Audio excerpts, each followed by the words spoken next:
వినిపించే ఉమ్మడి గలం సేవాగలం కుల విద్వేషాలకు ఎక్కడో దగ్గర చెక్ పెట్టాలి. కులాల మధ్య పరస్పర సహకారంతోనే సమాజం వైసీపీని సమాజం విచ్ఛిన్నం చేసే కుట్రలు తెలంగాణ ఖచ్చితంగా భూమిపుత్రుల జాగిరే. అమరావతిలోని శాఖమూరులో అమరజీవి శ్రీ పొట్టి శ్రీరాములు గారి స్మృతి వనాన్ని సందర్శించిన అనంతరం మీడియాతో మాట్లాడిన ఉప ముఖ్యమంత్రి వర్యులు శ్రీ పవన్ కళ్యాణ్, దేశ విభజన జరిగిన తర్వాత భాషా ప్రయుక్త రాష్ట్రాలకి అన్ని ప్రాంతాల్లో అన్ని రాష్ట్రాల్లో ఉన్న ఆ ఉద్యమాలకి వారి బలిదానం ఒక క్లియర్ కట్ సందేశం ఇచ్చింది. తద్వారా భాషా ప్రయుక్త రాష్ట్రాలు ఏర్పడ్డాయి. దురదృష్టం, ఒక మహానాయకుడు బలిదానాలు చేసిన వ్యక్తులు మహానుభావులందరినీ కుల చట్టాల్లో ఇరికించడానికి బంధించడానికి మన సగటు రాజకీయ ఆలోచన విధానం వీళ్ళని ఒక ప్రత్యేకమైన కుల చట్టంలో బిగించాలని చూస్తారు. అలాంటిది ఏ రోజు కూడా ఈరోజు ఇన్ని కులాల సమూహాలు ఇవన్నీ ఆంధ్రప్రదేశ్లో ఉన్నాయి అంటే, ఒక ఉనికి ఏర్పడింది వారందరికీ అంటే అది పొట్టి శ్రీరాములు గారి బలిదానం. ఈ సందర్భంలో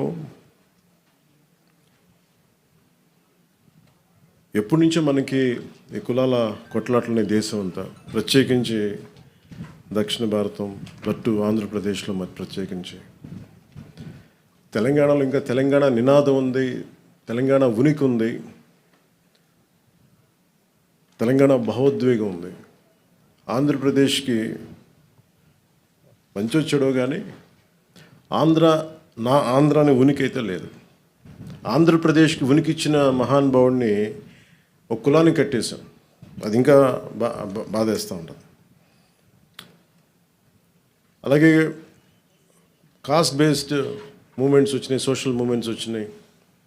రామ్ మనోహర్ లోహియా గారు లాంటి కాస్ట్ ఇన్ ఇండియా ఎలా ఉండాలి, ఏం చేయాలి, భవిష్యత్తు ఎలా నిర్మాణం జరగాలి, రాజకీయ నిర్మాణాలు ఎలా జరగాలి, అంబేద్కర్ గారు కోరుకున్న అనలైజేషన్ ఆఫ్ కాస్ట్, కుల నిర్మూలన, ఇవన్నీ జరుగుతాయో లేదో నిజంగా తెలియదు. కానీ వీఆర్ ఆల్ ఇంటర్డిపెండెంట్, ఒకళ్ళ మీద ఒకళ్ళు ఆధారపడ్డాం. మరీ 98 దశకం నుంచి 2004 వరకు కుల దూషణలు ఎక్కువైపోయింది పాలిటిక్స్లో. ఏ స్థాయికి ఎక్కువైపోయినాయి అంటే, దాని పీక్ వైసీపీ వచ్చిన తర్వాత ఇంకా జర్నలిస్ట్లో కూడా కులాలతో తిట్టడం ప్రారంభించేశారు. ఇంకా అది పరాకాష్ట. ఈ స్థాయికి మనందరం దిగజారిపోతే, అంటే ఒక నాయకుడు తప్పు చేస్తే, లేదంటే అంటే ఏ స్థాయికి వెళ్ళిపోయినాయి అంటే ఇవన్నీ లేట్ 98 నుంచి కానీ 2004-05 తర్వాత ఇంకా కుల దూషణలో ఏ స్థాయికి వెళ్ళిపోయినాయి అంటే, ఒక సెన్సిటివ్ ఇష్యూస్లో తోసారు. ఇష్యూస్ని డైవర్ట్ చేయడానికి, ఒక తప్పు జరిగింది ఎవరైనా లేవనెత్తితే ఆ వ్యక్తిని కుల దూషణలతో తిట్టడం, ఏదైనా మాట్లాడితే సెన్సిటివ్గా అయిపోవటం, వీటన్నిటికీ ఎక్కడ మేము చరమాంకం పలకాలనుకున్నాం.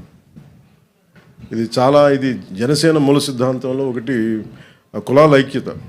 అంబేద్కర్ గారు చెప్పినట్టు కుల నిర్మూలన జరుగుద్దో లేదో మాకు తెలియదు, కానీ కులాల ఐక్యత, కులాల ఇంటర్డిపెండెన్సీ, పరస్పర సహకారం చాలా చాలా అవసరం.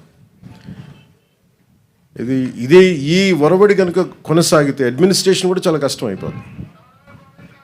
ఒక వ్యక్తి తప్పు చేస్తే ఆ వ్యక్తిని నిందించాలి కానీ ఎంటైర్ కులాన్ని నిందించే పరిస్థితులు. అసలు వైసీపీ ఏ స్థాయిలో ఉంది అంటే, గతంలో చూస్తే ఒక ఎమ్మెల్సీ హత్య చేసి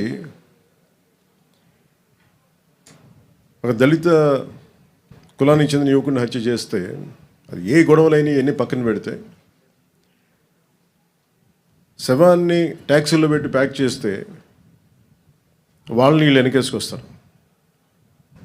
అక్కడ మళ్ళీ ఒక దళిత సంఘాలు కూడా మాట్లాడడం మళ్ళీ. అలాగే డాక్టర్ సుధాకర్ గారిని కరోనా టైంలో చంపేస్తే, ఆయన్ని మానసికంగా హింసించి చంపేస్తే మళ్ళీ అక్కడ ఏ సంఘాలు మాట్లాడవు. అసలు ప్రతిదానికి కూర్చోబెట్టి సంఘాలు పెట్టుకొని సంఘాల నాయకులు బాగుపడుతున్నారేమో లేదో మాకు తెలియదు, కానీ ఆ కులాల ప్రజలు మటుకు చాలా ఇబ్బందులు పడతారు, చాలా బాధపడతారు, అభివృద్ధికి అయితే నోచుకోవట్లేదు. ఇంకెక్కడో ఈ మధ్యన మరీ తెగించేసి తెగించి వీళ్ళకి అధికారం పోగానే ఇంకా ఇష్టారాజ్యంగా తిట్టడం, కుల దోషణలు, కులాల పేరు మీద మాట్లాడటం, ఇవన్నీ ఎక్కడో చరమాంకం పలకాలనిపించింది. మేమందరం కూర్చున్నాం. ఇక్కడున్న దాదాపు కీలకమైన 54 మంది మా ఎమ్మెల్యేస్ ఉన్నారు, ఎంపీస్ ఉన్నారు.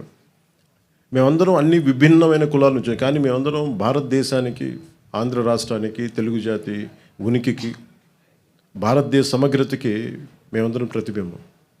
ఇక్కడున్న ఒక్కొక్క గెలిచిన ఎమ్మెల్యేలు కావచ్చు, పదవులు ఇచ్చిన వాళ్ళు కావచ్చు, మిగతా కులాలు ఒక కులం మీద బేస్ అవుతారు పాలిటిక్స్.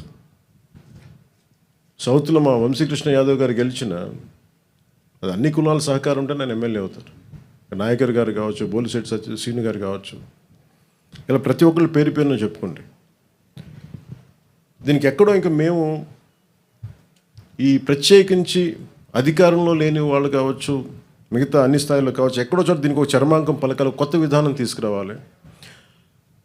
ఆంధ్రప్రదేశ్, తెలంగాణలో దాదాపు 13 లక్షల మంది పట్టుబద్దులై నిరుద్యోగులుగా మిగిలిపోతున్నారు. ఇలాంటి విషయాల మీద ఇలాంటి విషయాలను పట్టించుకోకుండా, అభివృద్ధికి ఏం చేయాలని ఆలోచన చేయకుండా, ఈ కుల దూషణలు, ఇలాంటి విద్వేషాలు, వీటన్నిటికీ ఎక్కడ చరమాంకం పలకాలి. మా పార్టీ తరపు నుంచి, జనసేన పార్టీ తరపు నుంచి మేము ఆ ఇనిషియేటివ్ తీసుకోవాలి. మేమందరం సమిష్టిగా నిర్ణయం తీసుకున్నాం. మొన్న 2 days అయింది సార్, 3 రోజుల క్రితం మేమందరం అసెంబ్లీ అయ్యాం. పార్టీ ఆఫీస్లో నాయకులందరూ వచ్చారు. మేమేం నిర్ణయించుకున్నామంటే, ఎవరు మాట్లాడినా సేనాగళం అన్న ఈ కమిటీ ఏ కులం మాట్లాడినా, ఎవరు మాట్లాడినా అందరూ సమిష్టిగా మాట్లాడతారు, దాని మీద స్పందిస్తారు. ఒక్కొక్క కులాన్ని దూషించడం మొదలు పెడితే ఐసోలేట్ చేసి, ఇండివిజువలైజ్ చేసి, డివైడ్ అండ్ రూల్ లాగా మాట్లాడుతూ ఉన్నారు. దీనివల్ల ఏం జరుగుతుందంటే, కింద ప్రజలు ఒక అయోమయానికి గురయ్యి, కన్ఫ్యూజన్కి గురయ్యి, అభివృద్ధి వీటి గురించి ఆలోచించడం మానేసి ఎమోషనల్ గేమ్లోకి వెళ్ళిపోతున్నారు, వీళ్ళ ట్రాప్లోకి. సో దాన్ని మేము బలంగా ఎదుర్కోవడానికే ఈ రోజున ఈ సేనాగళం అనే కమిటీని, దీంట్లో అందరూ సీజన్డ్ అనుభవజ్ఞులు, రాజకీయ నాయకులు ఉన్నారు, ఎమ్మెల్యేస్ ఉన్నారు, అందరూ జీవితాలని, మన సామాజిక చైతన్యాన్ని గుండెల్లో నింపుకున్న వాళ్ళు, అన్ని కులాలు ఉన్నారు దీంట్లో.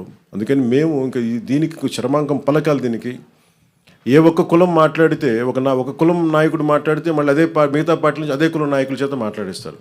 దీనివల్ల ఏమైపోతుంటే వైరుధ్యాలు ఎక్కువైపోతూ ఉన్నాయి. మీకు మా వార్తలు నచ్చినట్లయితే మా ఛానల్ ని సబ్స్క్రైబ్ చేయండి, లైక్ చేయండి, కామెంట్ చేయండి. మరిన్ని వార్తల కోసం R9 టీవీ ఛానల్ ని చూస్తూ ఉండండి.